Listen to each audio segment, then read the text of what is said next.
few moments later.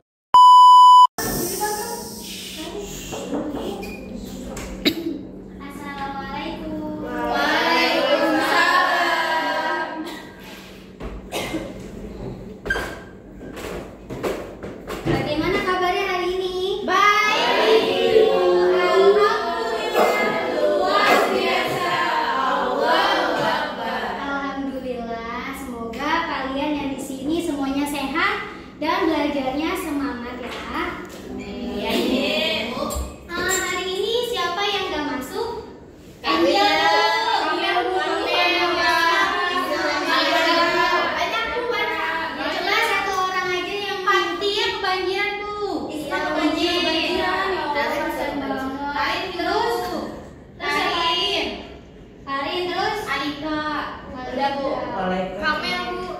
Oke, sebelum pembelajaran hari ini dimulai, Ibu mau minta tolong untuk ketua kelas dipimpin doanya terlebih dahulu. Krisnadi,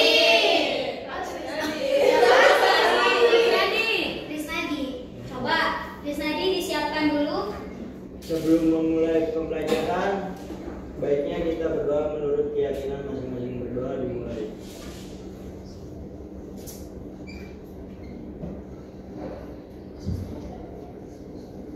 Selesai, memberi salam. Assalamualaikum warahmatullahi wabarakatuh. Waalaikumsalam warahmatullahi wabarakatuh. Masih pada semangat nggak? Masih. Ibu kayaknya loyo banget sih. Ayo berdiri dulu. Berdiri dulu. Kita ice breaking dulu ya. Ini sini cowok. Enggak kok, nggak berpasang di sana juga nggak apa-apa ya. Jadi SBK kita hari ini dengerin ya. Iya. Buka tutup bertepuk tangan. Buka tutup tepuk tangan lagi. Digulung-gulung sambil nyanyi ya. Digulung-gulung sambil tersenyum. Hihi. Digulung-gulung lalu tertawa. Ha. Bisa? Nanti semakin lama semakin cepat ya. Ayo. 1, 2, 3. Buka tutup bertepuk tangan. Buka tutup tepuk tangan lagi. Digulung-gulung lalu tersenyum. Hihi. Digulung-gulung lalu tertawa. Ha. Buka tutup bertepuk tangan. Buka tutup bertepuk tangan. Digulung-gulung lalu tersenyum. Ini kayaknya Desi semangat banget ya. Saya pengen berat ibu. Iya. Ya Allah. Karena ada fokusnya bermasalah ya. Oke. Sebelum memulai pembelajaran hari ini, Ibu mau tanya, di sini ada yang tahu apa itu teks laporan observasi? Apa laporan hasil? Terus apa lagi? Ada yang tahu?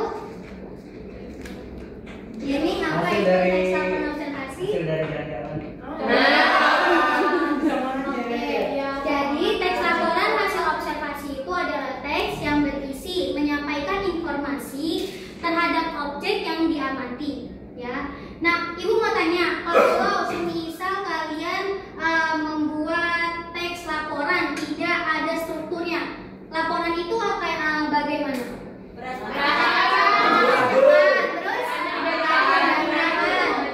amburadul. Iya, nggak nyambung. Dan pasti pembaca itu akan bingung apa yang kalian bikin dalam laporan tersebut. Nah, maka dari itu pembelajaran kita hari ini mengenal struktur teks laporan observasi.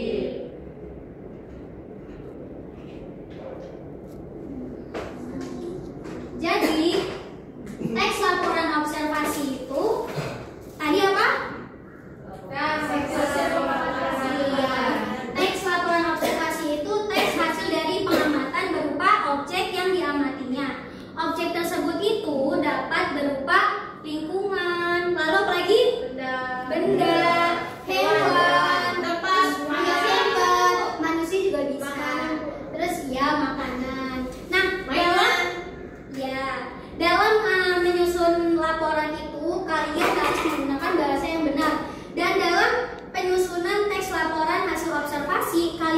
boleh asal-asalan ya. Jadi harus berdasarkan fakta yang ada. Contohnya DSB nih mau mengambil laporan hasil observasi tentang mangga. Jadi si Destinya ini harus melihat secara langsung atau mencari langsung buah mangga tersebut. Supaya apa? Supaya Desti itu tahu bagaimana sih bentuk mangga, buahnya itu bagaimana, rasanya bagaimana, kulitnya itu halus atau kasar, begitu. Jadi nggak bisa yang namanya mengerjakan hasil observasi itu tidak mengamatinya secara langsung ya. Itu nanti tidak objektif, tidak sesuai fakta jadinya. Lalu tujuan teks laporan hasil observasi ini adalah untuk memberikan informasi kepada masyarakat yang belum mengetahuinya dengan hasil observasi kalian. Jadi kalian kalau mau bikin itu harus berdasarkan fakta. Soalnya kalau misalnya nggak berdasarkan fakta yang ada, itu nanti salah. Nggak boleh salah, kan di sini namanya juga teks laporan hasil observasi.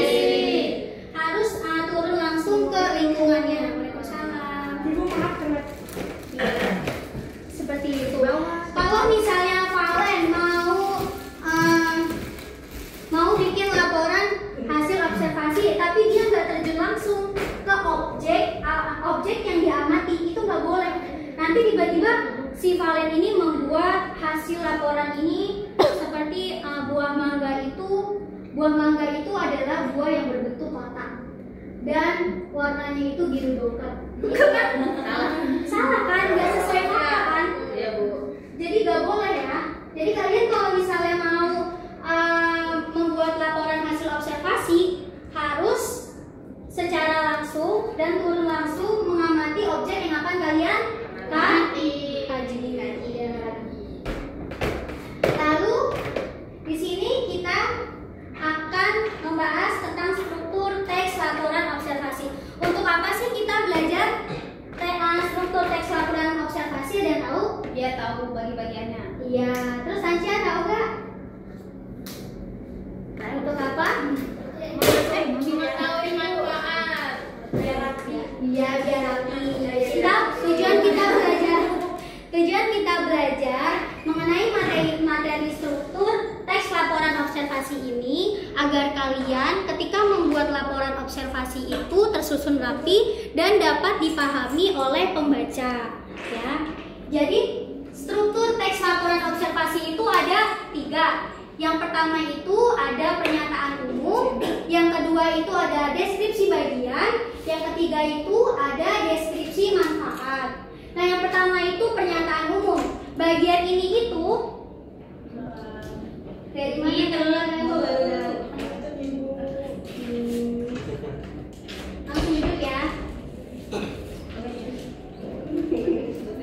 Yang pertama itu ada pernyataan umum. Nah, bagian pernyataan umum ini dia itu mencakup tentang pernyataan awal, pengenalan objek yang akan kalian amati. Biasanya itu mencakup tentang nama objek, jenis objek, ciri-ciri objek, dan manfaat objek. Lalu yang kedua itu ada deskripsi bagian. Deskripsi bagian ini biasanya itu dia menguraikan bagian-bagian objek yang akan kalian kaji, seperti ukuran objek kalian, terus fisiknya, warnanya, fungsinya, seperti itu.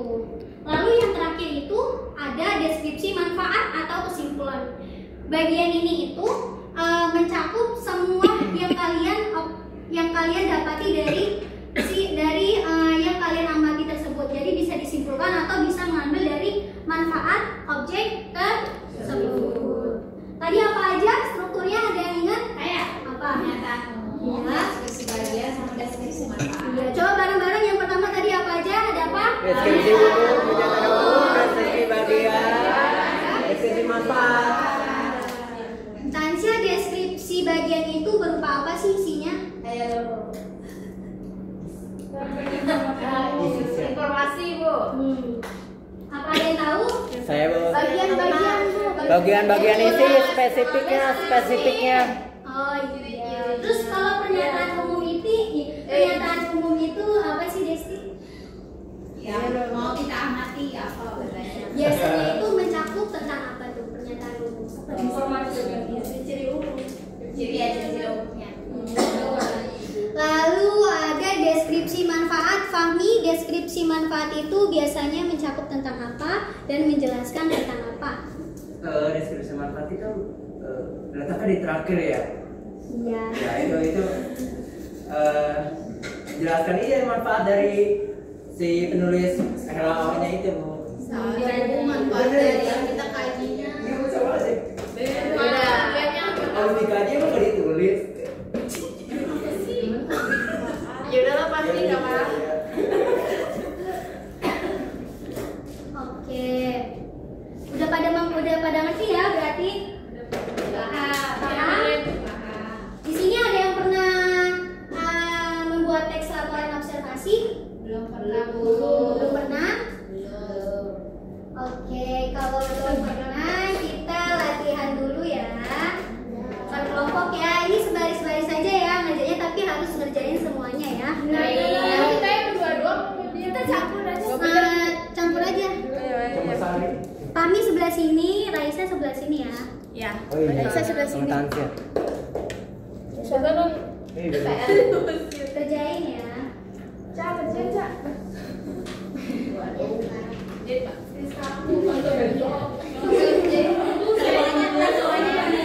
Bawa pulpen, kenapa nggak bawa pulpen? Coba tanya. Dikerjain bareng-bareng ya.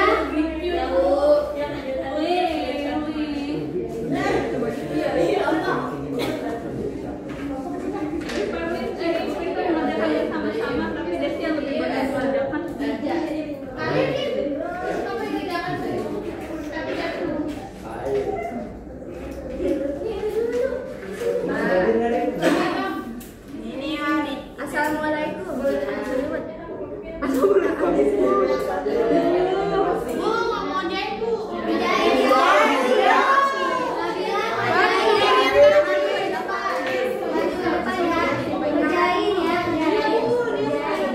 HP-nya taruh dulu ya. HP-nya taruh. Ya, di Solo lalapan itu lalapan. Bu, di sana ngajarin. Terus nasinya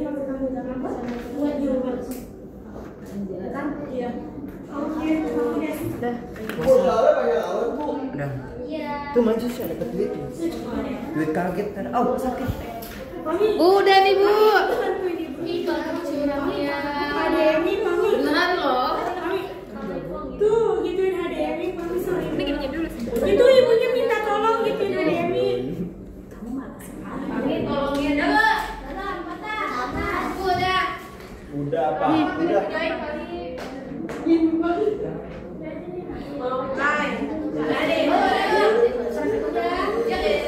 Dipegang dulu ya, dipegang dulu. Dipegang dulu. Di sini.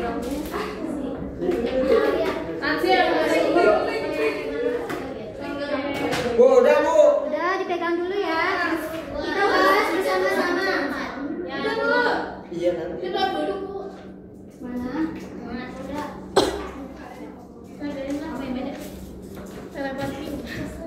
Ibu, sudah kami bahas.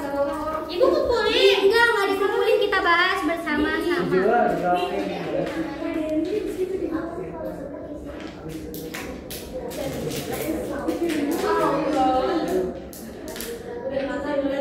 Udah.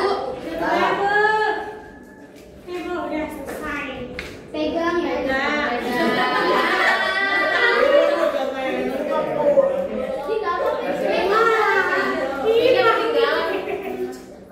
Mami bencong Bu. Mami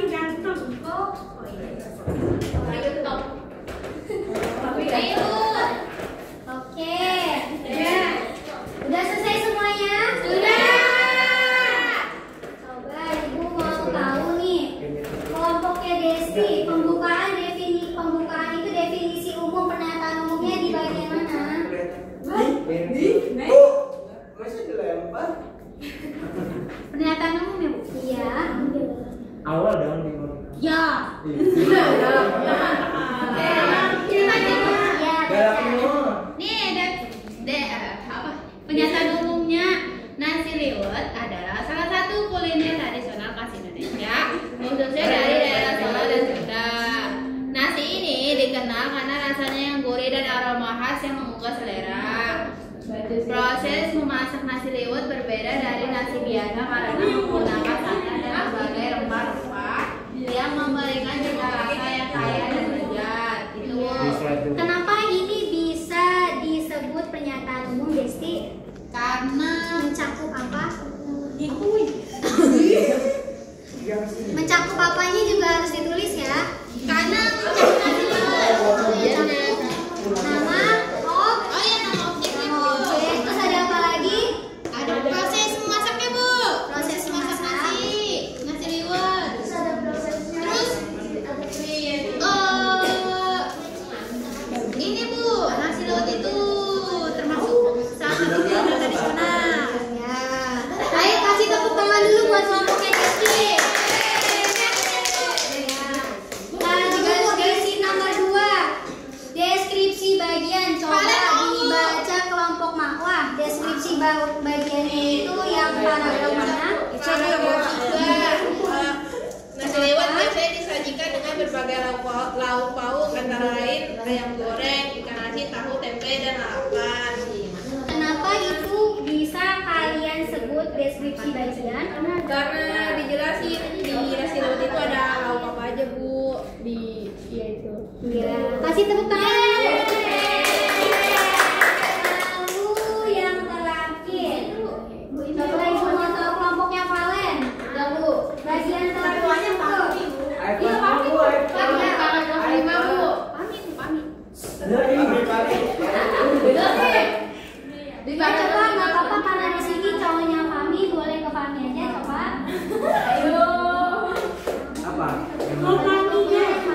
Sebulan. Kami nggak mau pacaran, nggak pacaran. Kami tidak manfaatin Ini lah. manfaat nih. Ini manfaat di bagian ending nih.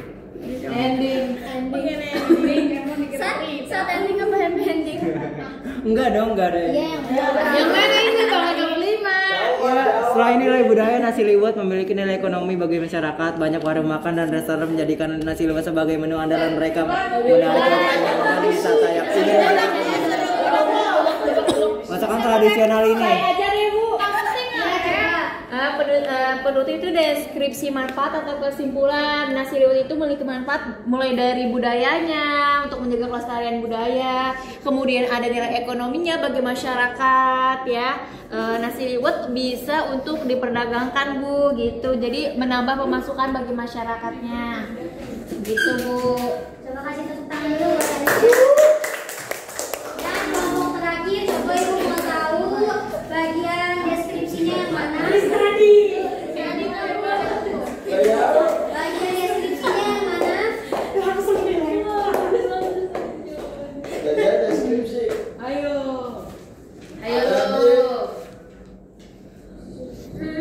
Ini seperti bahan-bahan seperti beras, santan, daun salam.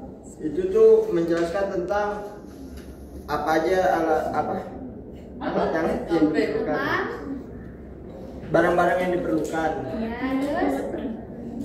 Terus karena mendeskripsikan makanan tradisional, nasi liwet memiliki nilai yang sangat penting dalam masyarakat Jawa, Sunda, dan Solo.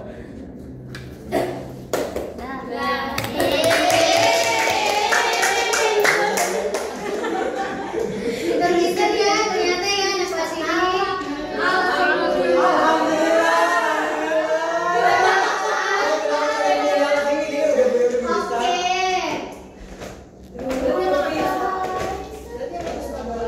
Di sini ada contoh nih, ada contoh teks laporan hasil observasi yang judulnya apa, Faisal? Bunga matahari sejati.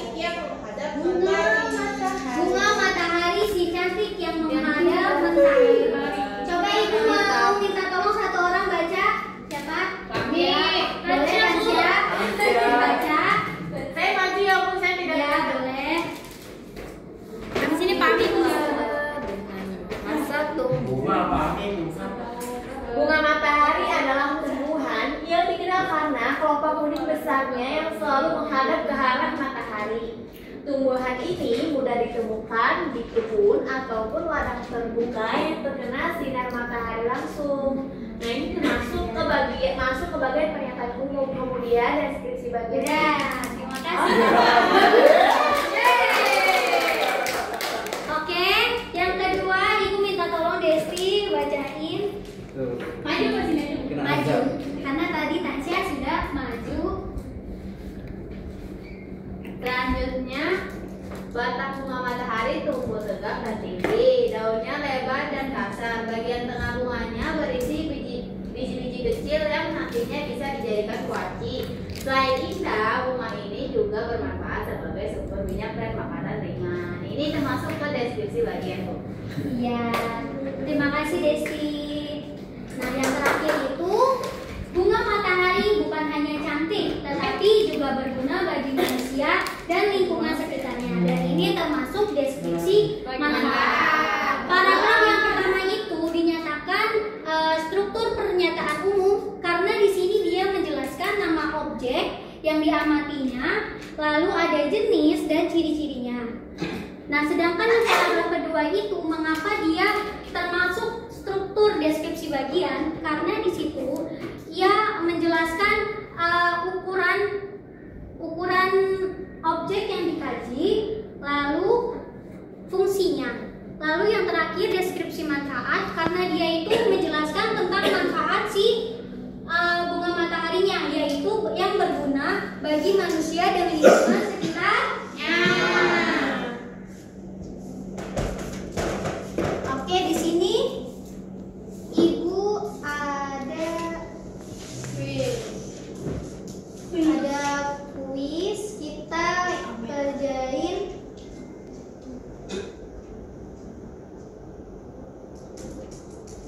Ibu minta 10 orang yang maju ya. Siapa aja yang mau, nggak apa-apa yang maju. Maju saya Bu. 10 orang ya.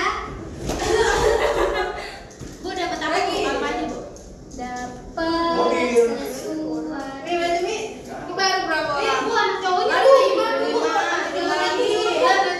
Mami maju Mi. Bu, anak cowoknya Bu. Bu, jangan kamu maju, Bu. Bu, les Bu. Panggil Bu. Mami.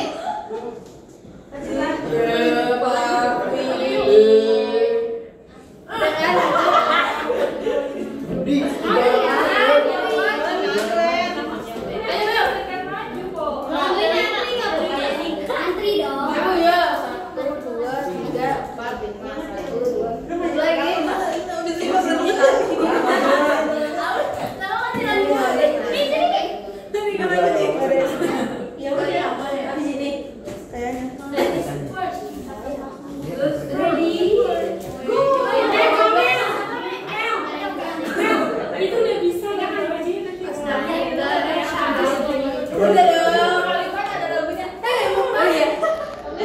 Tunggu sebentar ya. Iya Ibu.